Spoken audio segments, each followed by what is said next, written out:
दोस्तों बात करें तो आज इस वीडियो में हम बात करने वाले दुनिया के कुछ ऐसे इंपॉर्टेंट फोन्स के बारे में जो काफी ज्यादा इंपॉर्टेंट थे, आइकॉनिक थे और उनके बाद आते स्मार्टफोन इंडस्ट्री में कुछ ना कुछ चेंज या कुछ ना कुछ रिवोल्यूशन आपको देखने को मिला। तो वीडियो अगर आप लोगों को इंटरेस्टिंग लग रहा हो तो लाइक शेयर सब्सक्राइब सब कुछ कर देना। लेकिन सबसे पहले बात करते हैं पहले फोन की और वो मैं बोलूंगा आईफोन 3G गो। पहले आईफोन को नहीं बोलूंगा क्योंकि पहला आईफोन था रिवोल्यूशनरी, पहली बार उसमें टच स्क्रीन वगैरह आया था, काफी सारी इंटरेस्टिंग चीजें हुई थी। लेकिन बात यह तो पहला आईफोन एक प्रोटोटाइप जैसा फोन था, इतना फिनिश प्रोडक्ट नहीं था। इवन आप लोगों को मालूम है कि पहला आईफोन इंडिया में नहीं आया था, लेकिन जो पहला आईफोन इंडिया में आया था वो था आईफोन 3G जो वोडाफोन के साथ पार्टनरशिप में था। लेकिन आईफोन 3G के अंदर एक काफी कमाल का फीचर था और वो था ऐप स्टोर। यानी कि पहले क्या होता था कि मोबाइल फोन के लिए आपको आसानी से एप्लीकेशन मिलती नहीं थी, कोई अगर थर्ड पार्टी एप्लीकेशन डाल लिए, और डेवलपर्स के लिए भी काफी ज्यादा डिफिकल्ट था किसी मोबाइल फोन के लिए एप्लीकेशन बनाना। लेकिन जब ये ऐप स्टोर आया तो कंप्लीट नया प्लेटफॉर्म मिल गया जिसके अंदर जो डेवलपर्स वो अपनी एप्लीकेशन आसान तरीके से बना सकते हैं, उन्हें पब्लिश कर सकते हैं, और यूजर्स को भी एक प्लेटफॉर्म मिल गया जहां पे वो आसान तरीके से एप्लीकेशंस को डाउनलोड कर सकते हैं। यानी कि आईफोन 3G के बाद जब ऐप स्टोर आया तो उसने यूजर्स और जो डेवलपर्स होते हैं उनको आपस में कनेक्ट कर दिया, और इसके बाद आपको काफी कमाल की एप्लीकेशंस देखने को मिलने लगी जो थर्ड पार्टी थे। यानी कि फोन की फंक्शनलिटी बढ़ाई जा सकती थी, नई नई चीजें आपको देखने को मिली और काफी सारी कंपनी स्टार्टअप्स इसी तरीके से स्टार्ट हुए। इवन बात किया तो काफी पॉपुलर गेम्स आपको ऐप स्टोर के थ्रू फेमस देखने को मिले, जैसे बात करें एंग्री बर्ड्स की या टेंपल रन की। ये सब कहीं ना कहीं आईफोन के ऐप स्टोर के अंदर ही आता है और इसके बाद इसकी पॉपुलैरिटी हुई। और यही एक रीजन था कि आईफोन 3G के अंदर जब ऐप स्टोर पॉपुलर हुआ तो एंड्रॉइड ने भी इसे कॉपी किया और एंड्रॉइड मार्केट प्लेस के नाम से इसे लॉन्च किया, जो कि बाद में गूगल प्ले स्टोर के नाम से पॉपुलर हुआ था। और ये काफी अच्छी चीज साबित हुई। और एक जमाने में आप लोग को पता है कि ऐप स्टोर के अंदर ज्यादा नंबर ऑफ एप्स हुआ करती थी और काफी लंबे समय तक थी, लेकिन उसके बाद गूगल प्ले स्टोर ने इसे टेक ओवर किया और आज के समय गूगल प्ले स्टोर के पास ज्यादा नंबर ऑफ एप्स है। लेकिन ऐप स्टोर के बारे में एक खास बात बता सकता हूं आपको, काफी सारी नई और स्पेशल एप्स जो रहती हैं वो एक्सक्लूसिव रहती है ऐप स्टोर तक। और हाँ, काफी सारी एप्स आज भी आईफोन में बेटर परफॉर्म करती हैं एज कंपेयर टू एंड्रॉइड। और इसके बाद हमारे पास बारी आती है फोल्डेबल फोन की। अब फोल्डेबल फोन जो दुनिया का सबसे पहला फोन था वो रॉयल फ्लेक्स पाई था, लेकिन वो चाइना में ही बनाया गया था, चाइना ही एक्सक्लूसिव था। अब बात ये थी कि वो बहुत ही ज्यादा प्रोटोटाइप डिवाइस लगता था, कुछ उसमें फिनिश प्रोडक्ट नहीं था। लेकिन बात ये थी कि उसके कुछ समय के बाद ही यहाँ पे सैमसंग ने अपना गैलेक्सी फोल्ड निकाला था। अब गैलेक्सी फोल्ड 1 जो सबसे पहले आया था वो भी एक फिनिश प्रोडक्ट नहीं था, लेकिन वो एक ऐसा प्रोडक्ट था जो ग्लोबली अवेलेबल करवाया गया था और वहां पे सैमसंग फोल्डेबल डिस्प्ले को प्रमोट कर रही थी और एक प्रॉपर फोन बना रही थी। हालांकि उसके साथ छोटा सा हादसा हो गया था, लेकिन सैमसंग वालों ने कुछ ही महीनों के अंदर फिक्स करके एक नया फिनिश प्रोडक्ट निकाला था। इसके बीच में हुआवे ने भी अपना फोल्ड निकाला था, हुआवे मेट एक्स, जो कि आउटवर्ड फोल्ड होता था। वो भी काफी एक अच्छा फोन था, लेकिन वो भी ग्लोबली नहीं जा पाया। लेकिन जो फोन ग्लोबली जा पाया फोल्डेबल में वो था फोल्ड 1।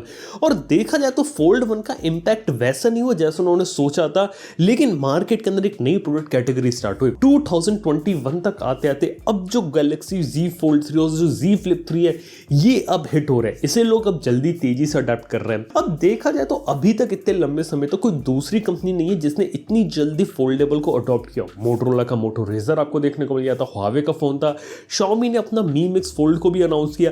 लेकिन अभी भी देखा तो फोल्डेबल की कैटेगरी एक ऐसी चीज है जहां पे अभी सैमसंग डोमिनेंस करके बैठा है और इतने साल के बावजूद भी फोल्ड 1 के आने के बाद भी ये सारी कंपनी से कॉपी नहीं कर पाई। और देख के लग रहा है कि जिस तेजी से सक्सेसफुल हो रहे हैं, आने वाला एक जमाना फोल्डेबल का ही होने वाला है और काफी सारे आपको फोल्डेबल फोन ही देखने को मिलेंगे मार्केट के अंदर।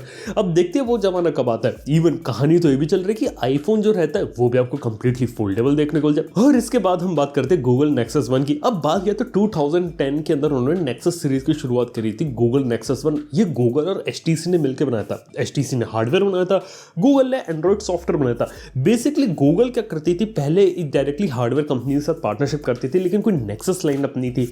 ये लोग नेक्सस लाइनअप को लेके आए और नेक्सस लाइनअप को लाने का मेन रीजन ये था कि इसके अंदर वो स्टॉक एंड्रॉइड को शोकेस करो, जो भी एंड्रॉइड का लेटेस्ट वर्जन हो, इनके पास कोई हार्डवेयर हो दिखाने के लिए। ये चीज यहाँ पे शुरू करते हैं और बहुत अच्छे तरीके से इसे रिस्पॉन्स मिलता है। और उसके बाद जब पिक्सल फोन्स आते हैं ना, तो उसकी भी शुरुआत आपको यही कहीं ना कहीं नेक्सस से ही देखने को मिली थी, क्योंकि इन्हीं फोन्स के बाद हमें पता चलने लगा था कि एग्जैक्टली जो गूगल का जो एंड्रॉइड है वो कैसा है, और डेवलपर्स की मदद करने के लिए और दुनिया को ये दिखाने के लिए कि नए एंड्रॉइड का वर्जन कैसा, वो लोग नेक्सस डिवाइस का यूज करते थे।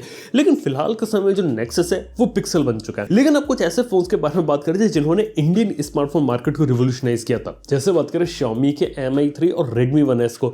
अब बात की जाए तो Xiaomi कंपनी 2014 में आई थी और Mi 3 और Redmi 1S ऐसे फोन थे यहाँ पे जो उस समय इतने ज्यादा यूनिक थे और ऐसे प्राइस पे आए थे जिसको देख के लगता था ये चीज अनबिलीवेबल है। मतलब मी 3 के बारे में बात करो, उस समय 15,000 में 720p डिस्प्ले 1GB रैम वाले फोन आते थे और कोई बेकार से मीडियाटेक का प्रोसेसर होता था। ये लोग स्नैपड्रैगन 800 सीरीज का प्रोसेसर ले आए, 2GB रैम ले, बेटर कैमरा ले, फुल HD डिस्प्ले देखने को मिलने लगा। मी 3 के अंदर ऐसे फीचर्स आए थे जो उससे पहले हमने उस पर्टिकुलर प्राइस पॉइंट पे यहाँ पे देखे नहीं थे। और सिर्फ इतनी ही बात नहीं है, ये पहले ऐसे फोन थे जो ऑनलाइन एक्सक्लूसिवली उतारे गए तो फ्लैश सेल मॉडल का यूज करके उतारे गए थे। इससे पहले इंडिया में कभी मोबाइल फोन के लिए फ्लैश सेल्स नहीं हुई थी। इवन बात कर Redmi 1S की, वो 6,000 रुपए का फोन था और 6,000 में एक ऐसा फोन लेके आए थे इसमें 720p डिस्प्ले था, स्नैपड्रैगन 400 प्रोसेसर, 1GB की रैम देखने को मिलती थी। ऐसे फीचर्स आ गए थे जो उससे पहले हमने वहां एक्सपेक्ट नहीं किए थे। एक अच्छा कैमरा देखने को मिल रहा था, यहां तक कि उस समय 6,000 के फोन में सॉफ्टवेयर अपडेट का फीचर नहीं होता था। ये लोग उस समय अपडेट्स भी प्रोवाइड कर रहे थे, यानी कि एक ऐसे फोन साबित हुए थे जिसने Xiaomi की जो नींव होती है वो इंडिया के अंदर रख दी और इंडिया के लोगों को एक ऐसा प्रोडक्ट देखने को मिला जो उन्होंने पहले कभी देखा नहीं था। और इसके बाद Xiaomi यहां पे ग्रो करती चली गई। इवन बात करें 2014 में इन्होंने स्टार्टिंग करी और 2017 के एंड तक ये इंडिया में नंबर 1 बन गए और अभी तक देखा जाए तो इंडिया में ये लोग नंबर 1 की पोजीशन मेंटेन करे हुए हैं। लेकिन जहां से इनकी स्टार्टिंग हुई थी Redmi 1S और Mi 3 से, वो इनके लिए एक स्टेपिंग स्टोन था। अगर वैसी नींव अगर नहीं रख पाते तो शायद अभी तक Xiaomi जो होती है वो इंडिया में नंबर 1 नहीं बन पाती। और इसके साथ ही बात करने वाला हूँ Realme के बारे में, और यहाँ पे Realme का Realme 1।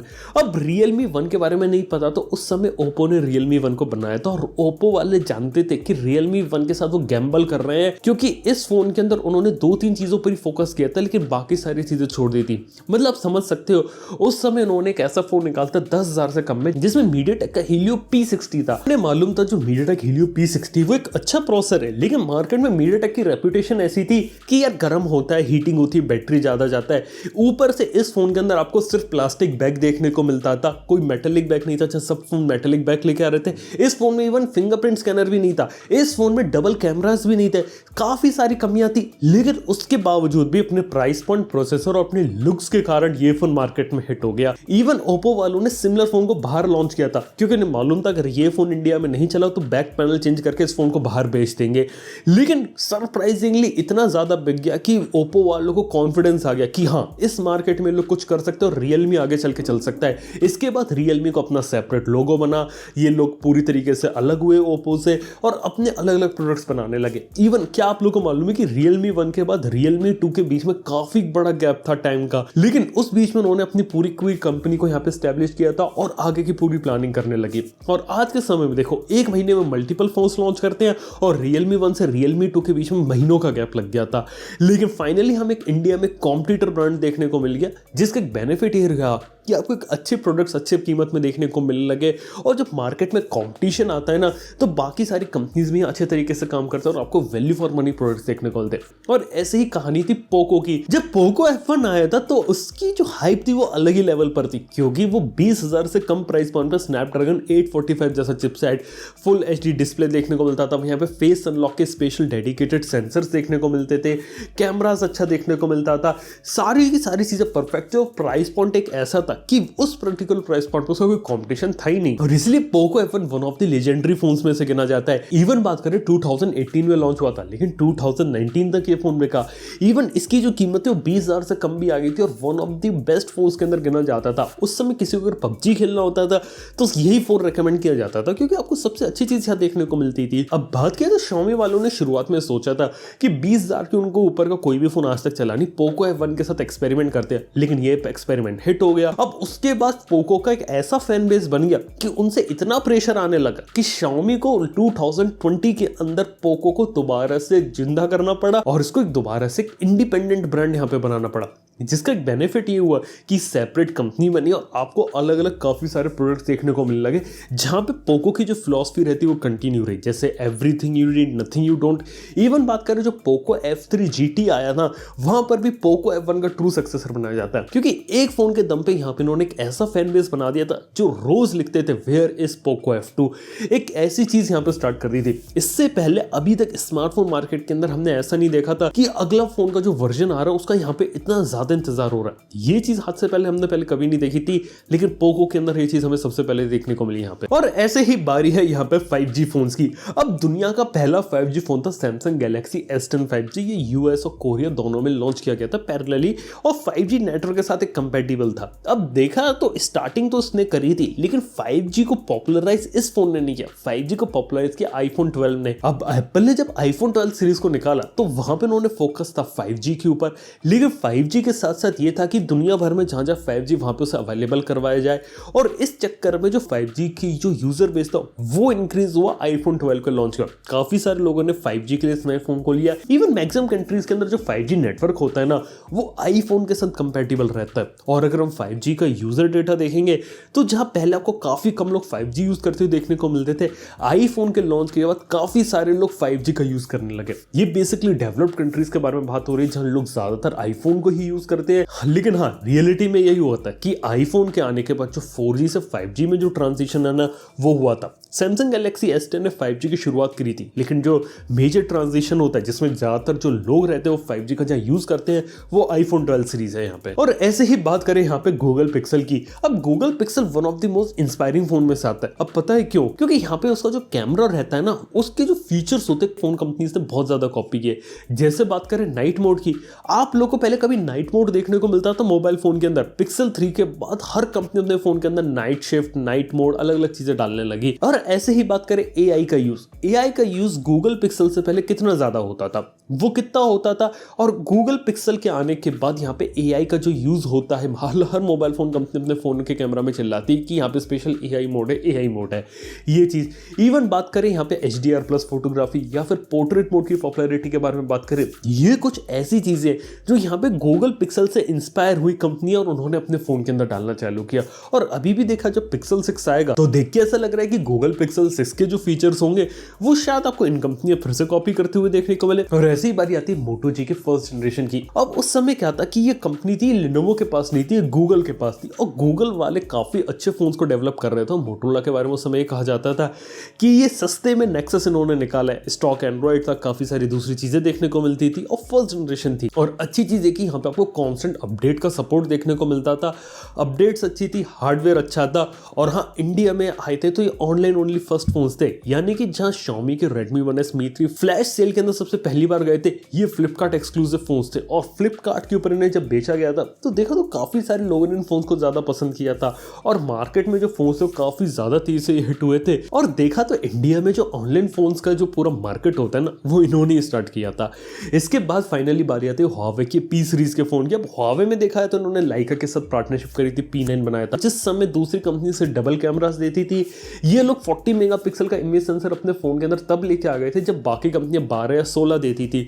48 का कंसेप्ट आया ही नहीं था, 64 तो बहुत दूर का था, लेकिन उससे पहले उन्होंने 40 मेगापिक्सल का इमेज सेंसर दे दिया। पेरिस्कोप जूम को उन्होंने यहाँ पे सबसे पहले इंप्लीमेंट कर दिया।